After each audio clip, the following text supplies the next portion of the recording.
So, you say like the Americans, right? Yeah. So where did the breakdancing develop from?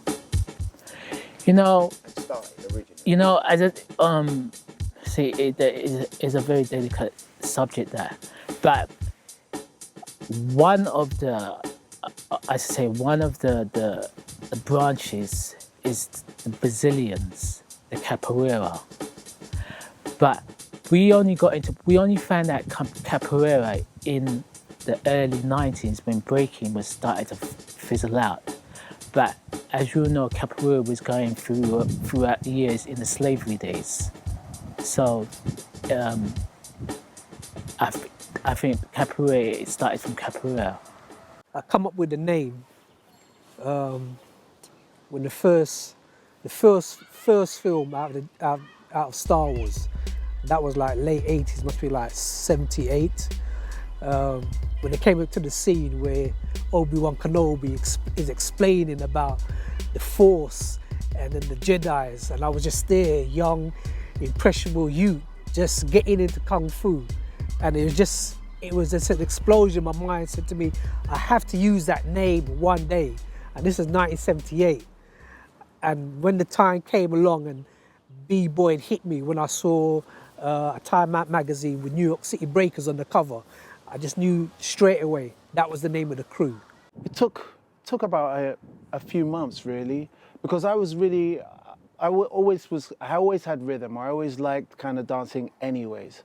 So like even from disco and that, even though I was well young, I used to kind of just try and follow what I saw on TV. So this to me was just a new challenge. So it took me about maybe 4 or 5 months to really learn it. But you know, the biggest help for me was when I started dancing with my neighbor there, my brother there, Carlito. You know, that was it really, because that pushed out the boat for me. Like, it was like the yin to my yang, you know, because he was a year younger, so a smaller version, and we could do routines and so on.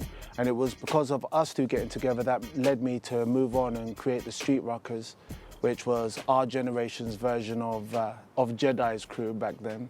Yeah. Yeah, there was a few moves. There was a number of moves, but you know, when we first started learning, it was just the basics. You know, learning the footwork, learning the backspin, learning your windmills, learning your swipes, your turtles, and we done all of that. We done all of that and more. You know.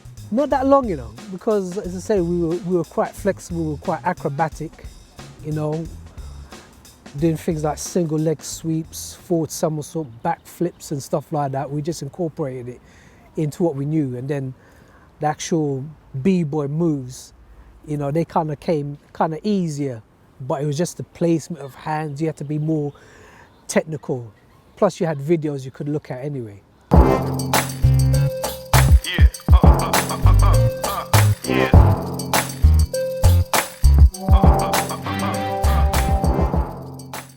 Which surface is it good to break on?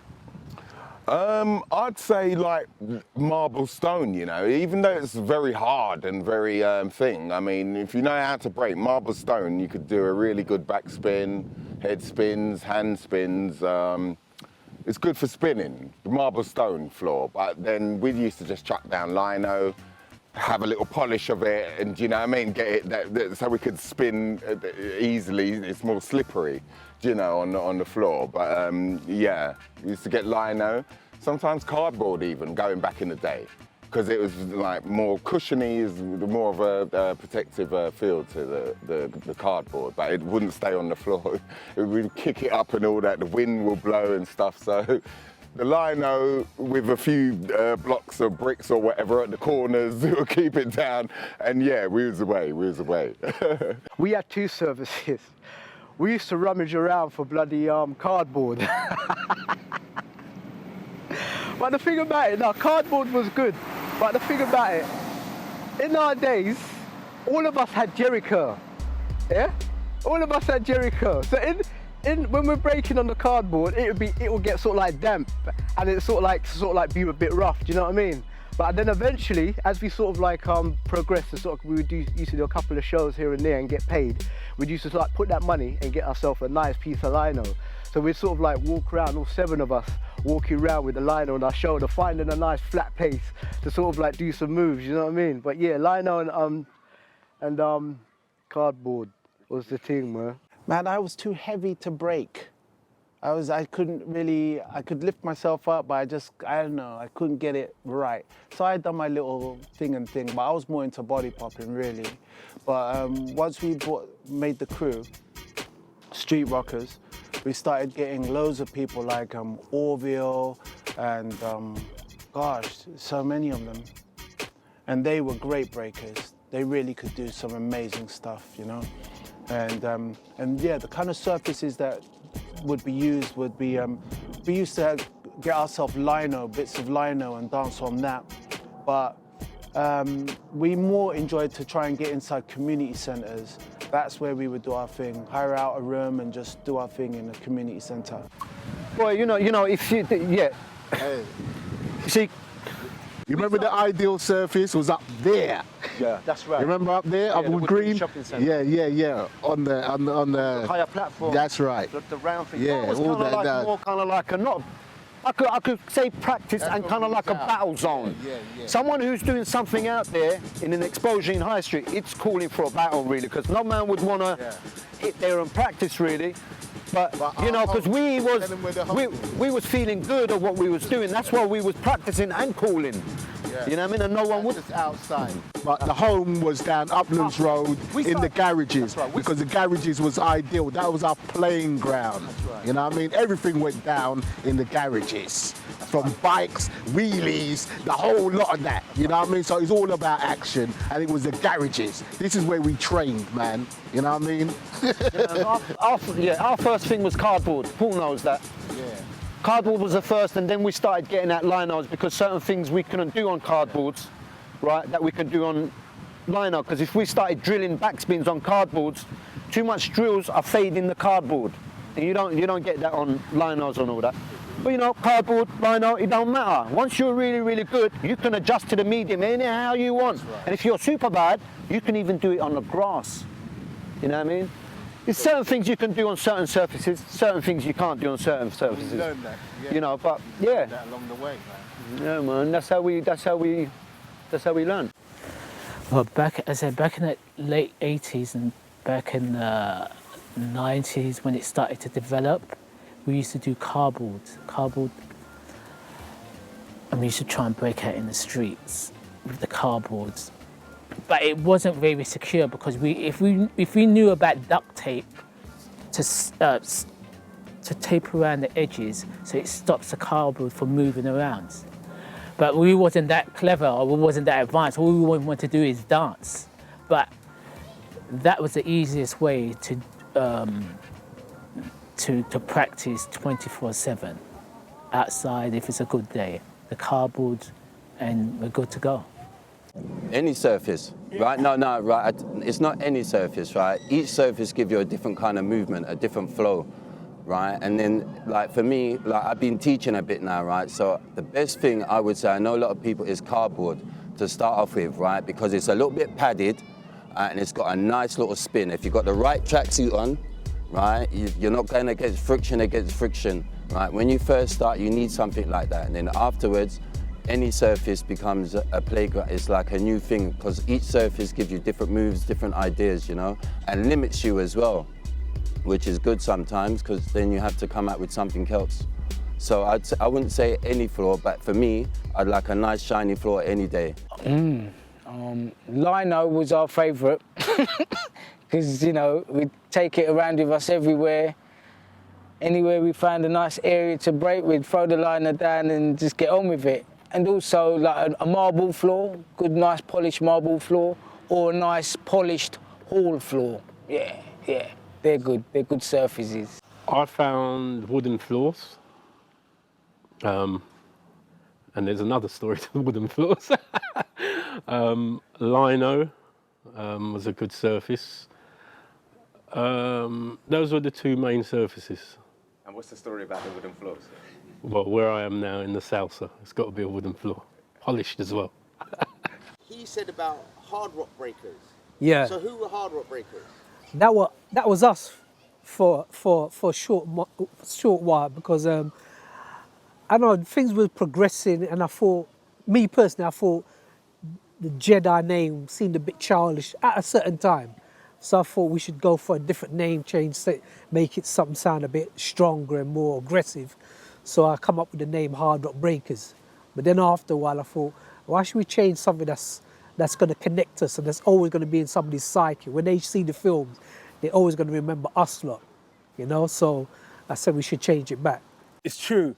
I remember the different stages, and it's like, you would start off on the raw concrete at first, and then you realise, wow, because then you're dealing with serious friction.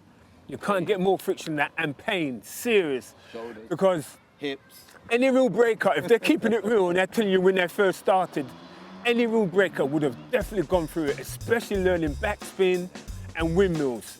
You're going to get the same bruises once you work out and master the mechanics behind the move and how you got to position your body. You're going to get bruises over your shoulder, bruises over your back, bruises on the hips. And then once you get to a stage where you've actually mastered the move, the friction is less. You begin to move with grace. So moving from the concrete onto the lino, then indoors, because by then now you've mastered the move.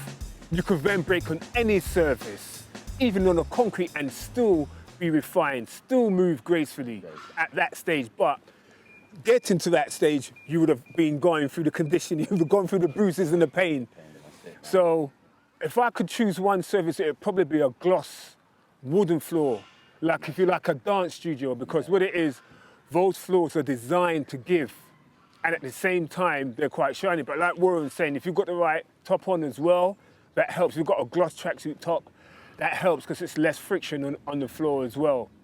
So for me, it would be a gloss wood surface. In breaking, no pain, no gain. Yeah, no pain, no gain, man. That's real. That's real breaking. You have to break something in order to to get a move. Yeah. I'm telling you, man. You almost have to break something. Definitely some serious. You go through that stage of pain. You have to. I think we first started probably in our youth club, our local youth club, Union Youth Club, and it was a sort of polished wooden floor, I would say, yeah. I think with the Jericho, I think it had nothing to do with breaking. I think that was just sort of like we still tried to be cool and sort of like look cool in our image. You know what I mean? I think we all had to had a clean cut, you know. But yeah, there's nothing to do with the breaking. It's just sort of like all of us sort of like. It's not to say we'd follow each other. It's not to say, yeah, I'm gonna get Jericho, you get Jericho. No, it wasn't like that.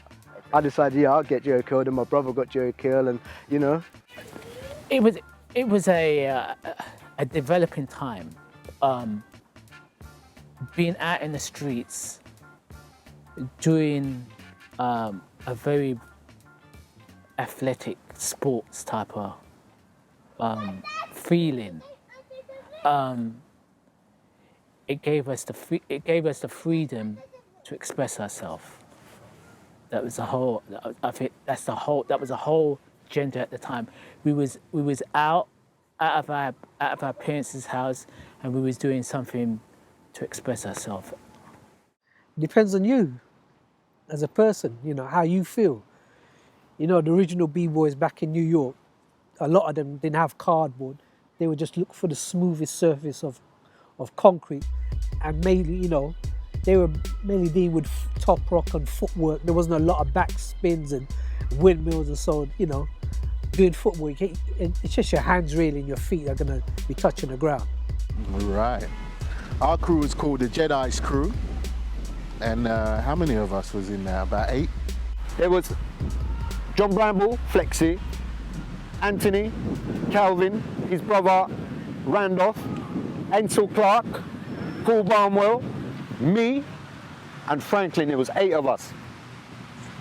There was 8 of us. Derek as well. Right. Yeah, sorry, Derek as well. Anthony went over to, what was their name? Street Rockers, isn't it? Who did? Anthony. Anthony Edwards. Yeah. No. Anthony. Oh yes, Anthony. Yeah. The ZDF brother. Yeah. like like we said, we're breakazoids. How many breakazoids? Eight of us. There's eight. Eight. 4 from Tottenham and 4 from Hornsey. Yeah. Yeah, we like that mix, and we kept it like that. Yeah. So the guys, me, Warren, Mark, Anthony Edwards, Dave Belgraves, with all the Hornsey posse. Then you had the Tottenham posse with, I can't remember all of their surnames, Junior, Everton, Mark Hudson, and Wilbert. Yeah, that's right. The famous Will Johnson. Yeah, Will actor. Johnson. Not exposing him, but yeah. So all them men were there, and all of us, some came at different times, some came in earlier, because at first we was more like a b-boy group, a breakdancing group, and then we got Anthony Edwards in and Dave Belgrave, and they brought the popping elements and the locking elements and the dancing as well. We remember we were dancers as well, so we had to keep our dance, our little boogie going. Yeah. You know what, Carl, before you video it, I don't know the answer. There was loads of us, man. I don't remember. I don't even remember half of their names. Shit. All right. Yes, I was in a crew. I was in Street Rockers. That's what I founded. And how many of us? There was a lot. Because we was all about, I don't know, 11? About 11 years old or something like that. So what we done was we went through our entire year picking out people who were as fanatical as we were about it, and teamed up with them. And then went off to other schools and try to see if there was anyone else in those other schools that also liked to do the body popping. And before we knew it, we had a whole team, like at least about 12, 15 of us. Ooh. Off the top of my head, you know, I think it was about 7 of us, roughly, or 8. But Anthony's brother was in Street Rockers, wasn't he? Yeah, he was more of a popper. He was more of a popper. Yeah. And you guys were more breakers. Breakers. So I was originally a popper. Yeah. Originally, I was doing the popping. You know what I mean? I came into the crew late, I think. Yeah, I came into the crew like about, I don't know, a month after it started, 2 months probably. How many of us was in it? I don't know, there was loads at one time. I remember we even had some girls in our crew as well. Was that about 2 girls? I can't remember their names as such, but yeah, they were with us for a while. We had loads of people in the crew. It was about 14 or so, wasn't it? I don't know. If I named them all, I don't think I could remember them all to name them, but yeah, we had quite a few, over 10, wasn't it? It was over 10 at one stage. Over 10, yeah. Well, when it's Jedis, there was quite a few of us, because I say we were sort of just starting out, and it's like we were sort of like picking and choosing and sort of like making the right choices for our crew, because we didn't want any and anybody in our crew. Do you know what I mean? We wanted people with certain character. You know what I mean? We didn't want people that thinks they're bigger than anybody else. You know, everyone was at the same level, and obviously we sort of like having the force. We'd sort of like feel if this person's right, you know what I mean? So I would say about the first, when it was Jedis, it was about, I don't know, 8 to 11 of us. But when we got to Hard Rock, we broke that down to about 7. If I remember rightly, I also think we had a girl in our crew as well. And the girl's sister, she became one of our managers. Can't remember the names of those 2 girls though, but yeah, she was nice. Well, you know, I was with Jedis and as a founding member, and there was about 7 of us, 7 deadly swords, you know. The Jedi crew, yeah. Original name was the Jedi crew, but we changed it to Hard Rock Breakers about a year or maybe 2 into our breakdancing. Yeah, as a crew, we changed our name to Hard Rock Breakers. Is there any reason for that? I think it was something to do with copyrights. The name Jedi, you know, it was already out there from the film. So we didn't want to get, you know, in case we got famous and that, they might want to chase us down for, you know, what's the word? Copyrights Act, isn't it? Yeah, something like that. But yeah, we thought we'd change the name anyway. Hard Rock Breakers was a good name. So you came out of really following the Shaolin of Kung Fu and took that persona with you into the breakdance? Yeah. Okay. Yeah, we took it full force. You know, every day was when we used to go to Stationers Company School in North London. And like, the school was a bit like Harry Potter. You know, you might see a bit of Hogwarts. If they used that building, it would have been a better interior for the interiors they used. But in our Hogwarts version, there was Kung Fu, you know? And Kung Fu was every day. That was the thing. We didn't have magic, we had Kung Fu, you know? Oh, I just say off the top of my head 8. I can't give you all the names now, but it was around 8. Yeah? Yeah. Okay. So who specialised in what? And what were the moves? As I say, at the time, my good friend Ansel Clark, he used to like doing footwork, 6 steps, footwork and backspin, and lots of freezes. He kept it tight, simple, but dramatic. Franklin was powerful. He had a windmill, a lot of powerful moves. His up rocking was very intimidating. His brother Derek had a turtle and he used to whip it round. Kelvin used to have a flare, going to windmill back onto his turtle. He was good at that, my friend. Better than me, I should say. What did I say? Randolph, his windmill was just so tight. It was just amazing when you see Randolph doing his windmill and his backspin. It's just beautiful to see. Me, myself, I was like an all-rounder, but I used to try and keep it simple, just a good footwork, a backspin, pop out, and maybe a turtle and a little head spin and come out. Who did I leave out? Oh yeah, Hallett was the most poser because he had all the moves. And he always looked like the Americans. Richard Brown was a popper. And I can't forget Flexi was so nice with his body popping. I think that's about it. The crew I was in was the Jedi's crew. Everyone keeps saying 8, there was 9. I was the 9th member, the last member in actually. We had Anthony Edwards, Anthony, and I think he transitioned into the Street Rockers, which left us with 8. So yeah, 8, it was 8 of us. So, okay, Mark, even though Warren's spoken about the crew and stuff, okay, if you can tell us who specialised in what? Okay. Yeah, okay, so you had, with me, okay, you had quite a few folk that specialised in turtle, funny enough. But I specialised in turtle. Warren was, he was known for the windmill because he's one of the first people that I knew of that can pull off windmill clean, execute windmill clean. I don't know of anyone in the UK that pulled a windmill. Warren was the first I saw do it clean.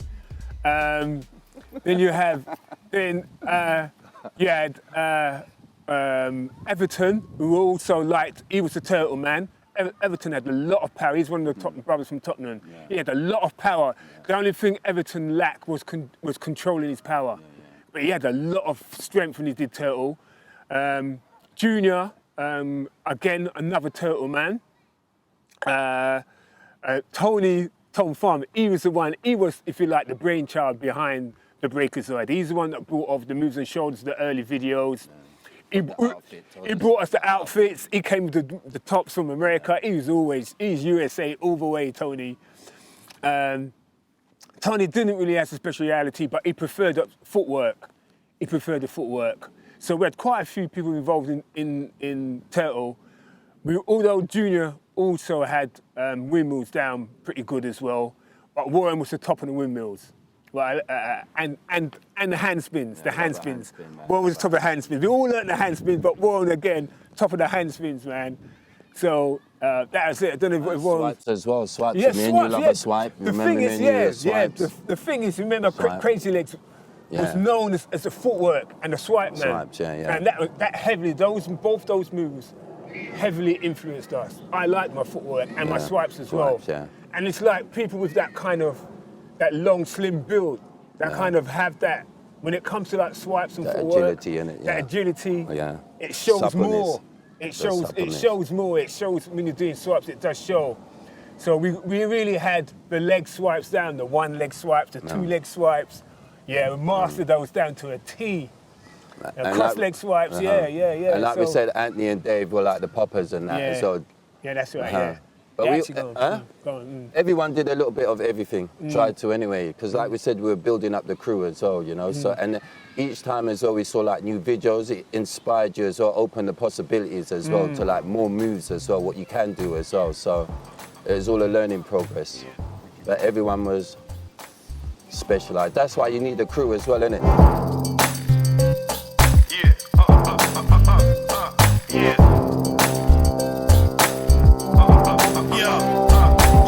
Ain't no rapper can play me, no way the system can tame me. I blaze it wherever betray me and make them realize I'm crazy. Ain't no church that can save me. I go to work, I ain't lazy. Round the way they murder them.